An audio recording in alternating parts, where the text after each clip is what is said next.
नाशिकच्या येवल्यामध्ये तरुणाला अर्धनग्न करून बेदम मारहाण करण्यात आल्याचा धक्कादायक प्रकार घडलेला आहे। या मारहाणीचा व्हिडिओ आता सोशल मीडियावरती देखील व्हायरल झालेला आहे। येवला शहर पोलीस ठाण्यामध्ये या संदर्भात गुन्हा दाखल करण्यात आलेला आहे। संदीप जेजूरकर आपले प्रतिनिधी या संदर्भात अधिक माहिती देत आहेत। संदीप, येवल्यामध्ये घडलेल्या प्रकाराचा व्हिडिओ व्हायरल झालेला आहे, काय नेमकं प्रकरण आहे?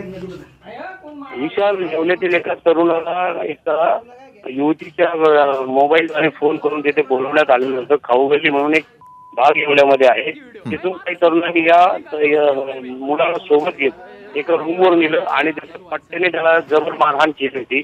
हा व्हिडिओ सध्या सोशल मीडियावर व्हायरल होत आहे। एक्सद्वारे हा व्हिडिओ जो आहे हा मुख्यमंत्री एकनाथ शिंदे, गृहमंत्री देवेंद्र फडणवीस तसेच नाशिकचे पोलीस अधीक्षक आपल्याला देखील पाठवलेला आहे।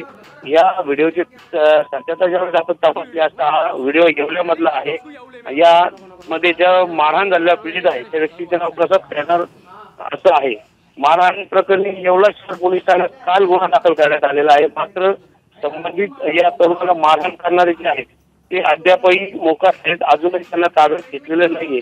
या प्रकरणी ऑल इंडिया पॅन्थर सेनेने मारहाण करणाऱ्या तरुणांना तातडीने ताब्यात घ्या आणि याचा राज्यव्यापी आंदोलन करण्यात येईल असा इशारा देखील दिलेला आहे। पोलीस या तरुणांचा आता शोध घेत आहे। विशाल, धन्यवाद संदीप, आपण दिलेल्या सविस्तर माहितीसाठी।